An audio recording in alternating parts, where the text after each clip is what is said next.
Rock Salt Muzkast experience with Aaron and Dave. Caleb from Stonewall Static on the Zoom call. What is up? To the insides. Live studio audience. I'd chop that one up. Yeah. It's the two old guys with the young kid. Yeah. Yeah. So. The geezers. It's the geezer show. The geezers. Hey there, youngin. Make sure you stay off my lawn. So, I feel like in reality it'd be more like I feel like I'd be cutting y'all's lawn for you. You know? Well, here's a $5 bill. Don't spend it all in one place. Don't spend it all in one place. Oh yeah. It's more than Spotify pays you. I know that. When the ice cream truck comes around, don't get too antsy. Yeah, man. Oh man. All right. I've been listening to the new song, Get This Kid a Medal. I want to start out with tell me what you wrote it about. What was your inspiration for this song? Because I have a pretty good idea from listening to the lyrics.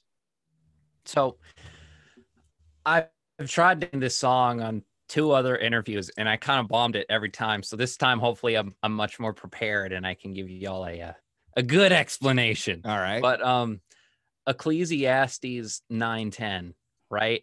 Kind of came into mind in retrospect after I wrote the song. It's whatever your hand finds to do it with your might, for there's no work or thought or knowledge or wisdom in Sheol to which you are going, right? So the idea of the song is, from my Christian perspective, when you're presenting your service for God, do it with your might, do it with all your might. There's a quote from Spurgeon that I have written down here. No man ever served God by doing things tomorrow. Man was not created to be idle. He was not elected to be idle. He was not redeemed to be idle. He was not quickened to be idle. And he is not sanctified by God's grace to be idle, right? And the song hammers down in the pre-chorus about this whole thought process. When you stand still, do you feel well? Do you have dreams or stories to tell? Which for me is just kind of my take on, if you're not going in and doing something with all your might, if you're being handed participation trophies just for showing up to something, you're robbing yourself of the great feeling of accomplishment, of being able to step back and look at something you've done and say, yeah, I'm proud of this. I've done a good thing. I feel accomplished. Yeah, I see. And that's what I took out of it. I love that you threw all the verses in there because I didn't have a clue. Did you get that out of the song, Aaron? No, I didn't. Okay. I dig those verses too, though. But I got the point where we're not handing out participation trophies for Christians. Yeah. That we're earning it. And see, here's the beauty of music is everybody interprets it differently. I equated it to just everything that's going on today. Yep. Where you said you don't get a trophy just for showing up. Man, I got, I've worked with people that they think they deserve the paycheck just for showing up. I'm like, well, you didn't do anything. What was the point of having you here? And that's part of the perspective that I wrote it from too. I think,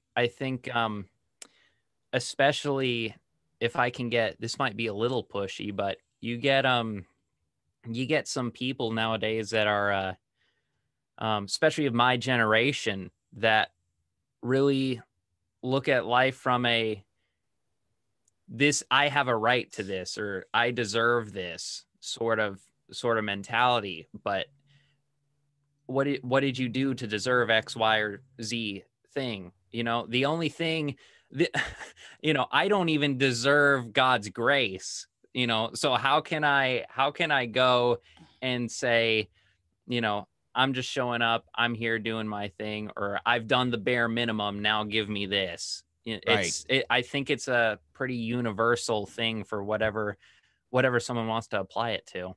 Well, we live in such a society, I cut you off, Aaron, but we live in such a society right now where everybody feels entitled. Yep.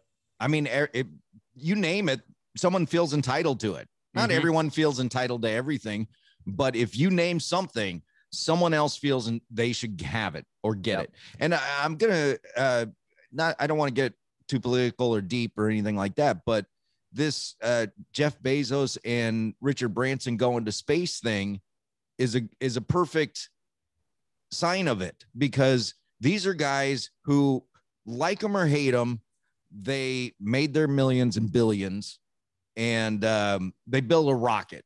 Now, these space programs, they're going to use them for their business. They're going to make more money off of them. But if you look all over Facebook, it's a bunch of people going, well, that money could have been better spent. Yeah. Well, maybe you're right. Maybe you're right. But guess what? It's not your money to spend. It's exactly. his. Exactly. And if you don't like him, if you don't support him, great. Don't buy Amazon, and then that guy can't buy his rocket. Yeah. That, by the way, looks like the rocket in Austin Powers. I mean, did somebody tell this guy what was up there or what? No, like, I'll tell you though, that hopefully I didn't cut any of y'all off. You No, kind of you're good. froze up there. But writing this song was definitely a challenge in a lot of the perspective from how do you write something like this in a really politically charged time and not get political? How do you stay completely politically neutral and just give the common sense? How do you make sure you're not alienating one side or the other? You know, if someone has a problem with feeling like they're entitled, or if somebody knows somebody who feels entitled, you know, how do you make the song speak to both parties? How do you do that? And that was definitely the challenge with this one. Just slaving over every word to make sure that it was able to hit everybody. Right. Well, you know, I would handle it a different way, but that's just me. And that would be to say to someone, if you are offended by this song, then you're the person I wrote it for. You really should listen to it. Right. That's just me. But because no. And I really agree with that. Right. Because one thing is I like everybody to be able to take in the song, you know, from wherever they're at, but I also refuse to sacrifice solid truth, because we really do live in a culture right now that's, oh, believe your truth, believe, you know, what you want to believe. But, you know, there is solid, firm truth out there that goes beyond what you think is truth. You know, for me, I believe in absolute truth. I believe in God. I believe in Jesus. That's absolute truth. And stuff like that, I'm not, you know, regardless of who gets offended, I'm not willing to sacrifice it. I think when you look in people that are in the church, I think some people sometimes can't do much because they come in damaged and need to heal. Yep. But I think for myself, I've you know, had loving parents and they challenged me. For me, I've got to be doing something. I gotta, you know, I'm not here to get a participation trophy or certificate. You know, I have to be moving towards Christ and what he has for me every day. And as raising my kids, and we also mentor some other kids, it got to a point where they're all out of high school. And I'm like, okay, I've done a good job. Now I can sit back and watch the harvest grow. And that song from Casting Crowns, The Very Next Thing, came out. And it challenged me, just like this song of, you know, and God said, no, you're not to sit. You know, these kids need even more maturing as they get older. Your job through high school is going to be much more harder now because they'll have more freedom and everything else. And so God really challenged me with that. The very next thing, just like this song, you know, I shouldn't be waiting for a participation trophy. I should be trying to get the medal. a rolling stone grows no moss, Aaron. Yeah. I mean, that's the best way to sum it up, wouldn't you say, Caleb? I know that saying's probably older than you, but Yeah, no, I'd say that about sums it up right there. So I want to talk about your writing skills. Now I typed it all up what I wanted to talk about, but I can't flip to that screen right now. So you're going to have to help me out. The chorus in Get This Kid a Medal. Mm-hmm. Do you remember how it goes, how it starts out? It's thanks for your participation. Please tender your resignation. You don't get no recognition for just showing up. That's a whole song in 3 lines, right? I mean, pretty much it sums up the whole song. Would you say? Yeah, I would. It's kind of an encapsulation of the whole thing right there. Yeah, exactly. And so while I was driving around yesterday, and not just that song, I was listening to some of your other songs. I go, this kid's a really good writer. You write great lyrics. Okay. And thank you. I've talked to lots of people that write songs and they go, they just come to me, left and right. I go, I don't know how you guys do it. I really don't know how a song comes together. And then it started me thinking, well, if I was 19, 20 years old, my song would be, well, I got up this morning and, hey, what rhymes with Wiener Schnitzel? I don't know. I don't know. I don't know how you pull it together. Does that stuff just come to you, or do you put a lot of thought into what you're saying there? Because those 3 lines, no offense, those 3 lines were not written by a 19 or 20-year-old guy. Those 3 lines were written by a 35-year-old man. I appreciate that a lot. It's a process. It's songwriting. Good songwriting is I stand by this wholeheartedly. It's a craft. It is not something that just comes to you. Good lines can be, but it's rare that a whole song is just gonna click and just happen. Usually if you come up with something good just on the spot and you jot down a bunch of words in 5 minutes, you still have refining to do. That unless you just run into that 1 in a million circumstance, that song still needs refining. You got to sit with that song. You got to live with that song. You got to let that song sit in your mind and just marinate for a while. So that way you can come back to it and be like, okay, what is it about this? Am I saying everything that I need to say? Does every single line take up as much meaning as possible? You're basically think of a song as a house, right? But unlike most houses, you're trying to fill this house up to the brim with as much furniture as possible, right? And give the house just as much value as possible. So every corner you take, every room that you go in, there's something there. And maybe if you look in a cupboard or a cabinet, there's something in that cupboard or cabinet that you didn't see before because you walked in the room, you just took a look and you didn't go and examine it. So it's a process. Lyrics for me, they either come quick or they don't. Get This Kid a Medal came pretty quick, but I took a long time, about half a year, refining those lyrics. So came up with the concept, great, sat with it, lived with it. And over the course of like 6 months, I would just go and I'd refine the song and I would just get it to a point to where I was like, yep, this is saying exactly what I want to say. And then I abandoned the work process. It's like Aaron, you were talking about earlier with Toby McKeon about listening to his own songs and being a perfectionist and saying, oh yeah, we should change this about the song. Songs aren't finished. They're abandoned, right? Because you can always sit with a song and you can sit with a song for as long as you want and you can keep changing it. You can hit a point to where you will never stop changing something about a song. You will always find something. There's barely such thing as a perfect song. So there's a point when you say, okay, have I said what I wanted to say? Have I communicated what I wanted to communicate? Yes. Okay.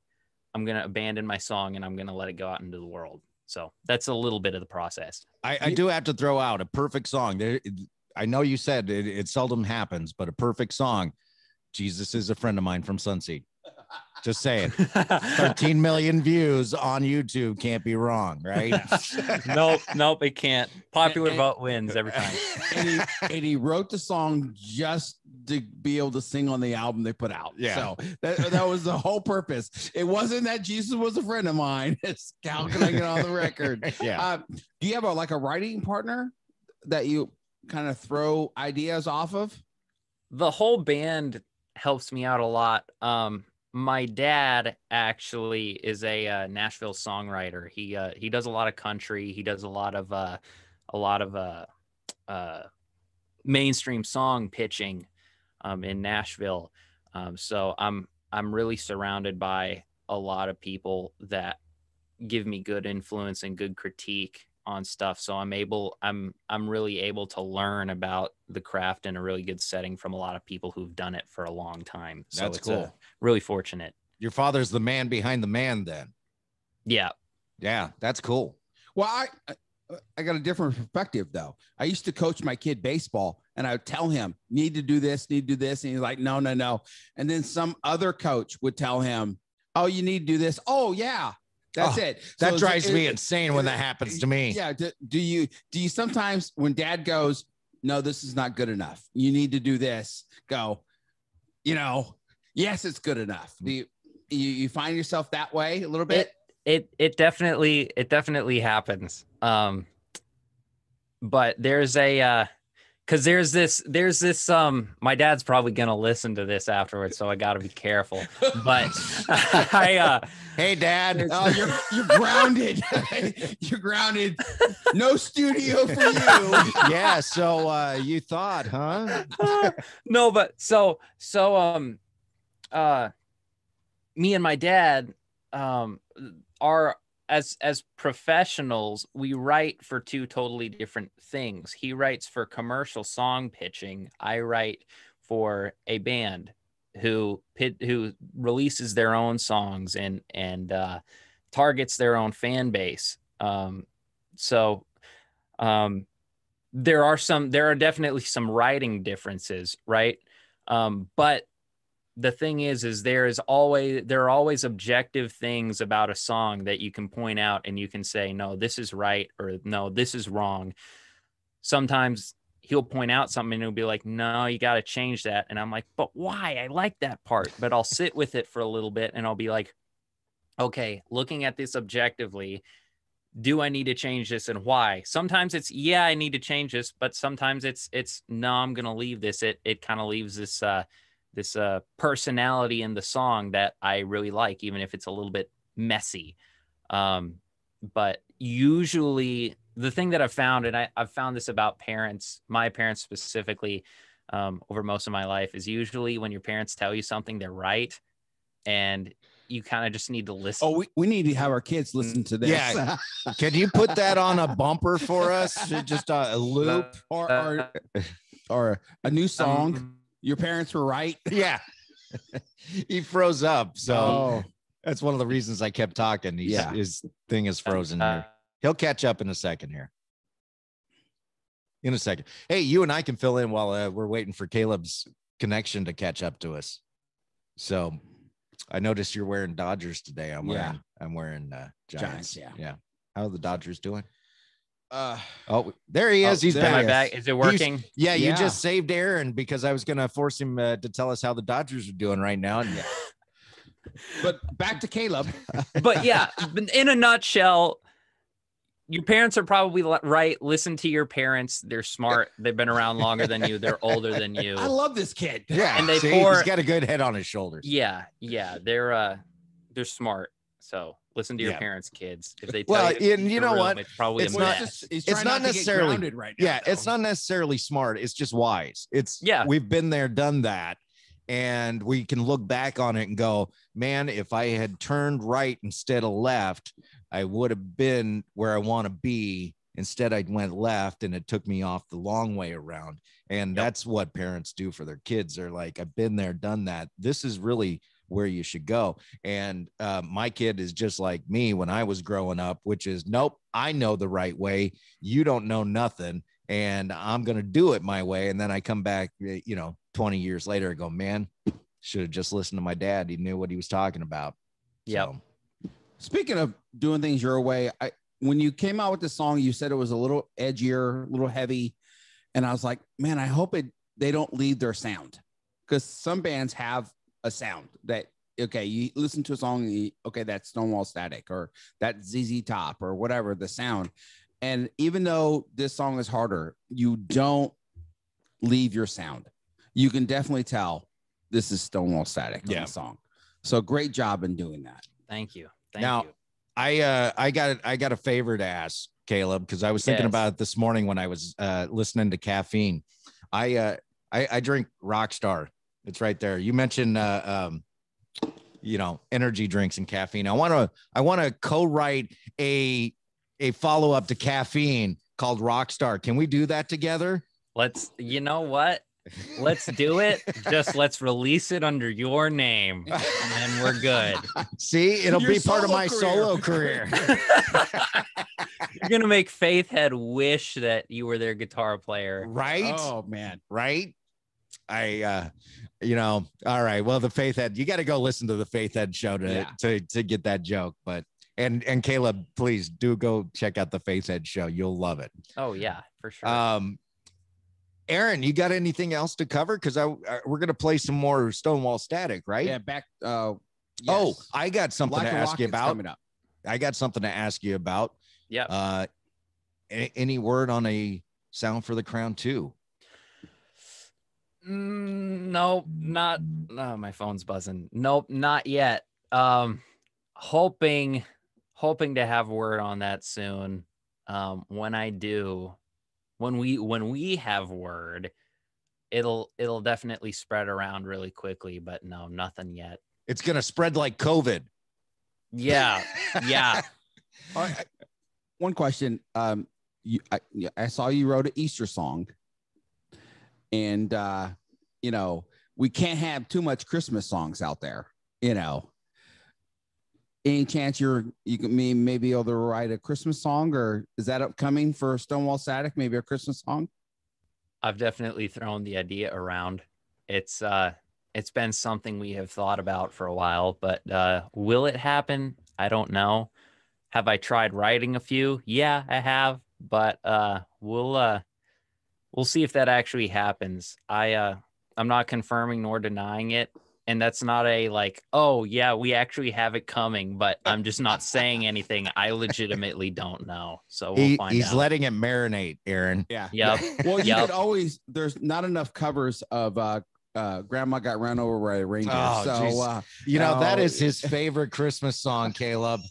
And I cannot stand that song. I feel like I'm shocked. Shouldn't Reliant K have covered that by now? Oh, they've covered a lot of stuff. Out of all bands to cover that song, I feel like that would be Reliant K's Cup of Christmas Joe right there. That's what they should call the album, Cup of Christmas Joe. Okay, I'll tell you what. If we make a Christmas EP ever, we're gonna name it Cup of Christmas Joe. Please do. That's what's gonna happen. Cup of Christmas Joe. His head is already big enough, Caleb. All right. Oh man. Caleb, thanks for coming on. I appreciate it. And what? So how can they find you, Caleb? Yeah. You can find us anywhere. Look us up. Spotify, Apple Music, YouTube, you name it. StonewallStatic.com even. We Facebook, have Instagram. Facebook, Instagram, Stonewall Static. That's the beauty of having a name like ours. It's not taken everywhere, and it's not like at the real Stonewall Static or Stonewall Static 0070. It's just Stonewall Static. So go ahead, look us up, and be our friend. Be a friend, be friendly, show up to a show or two. Well, if you want to know how he got the name, you have to listen to our first interview. So you have to go back. Yeah. Listen, we won't talk about it here, but if you want to know how he got the name, we talked about that in our first interview months ago. Well, if there's a Sound for the Crown 2, please do let us know, because Aaron and I want to make the trek out there and hang out with everybody. We'd love for y'all to be there. We'd be honored. Yeah, we want to come out and be a part of it. So awesome. Yeah, for sure. All right, Caleb, thanks. Aaron, what song are we doing here? Like a Rocket. Like a Rocket. Oh, see, that's an earworm, Caleb. Curse you, Caleb. All right.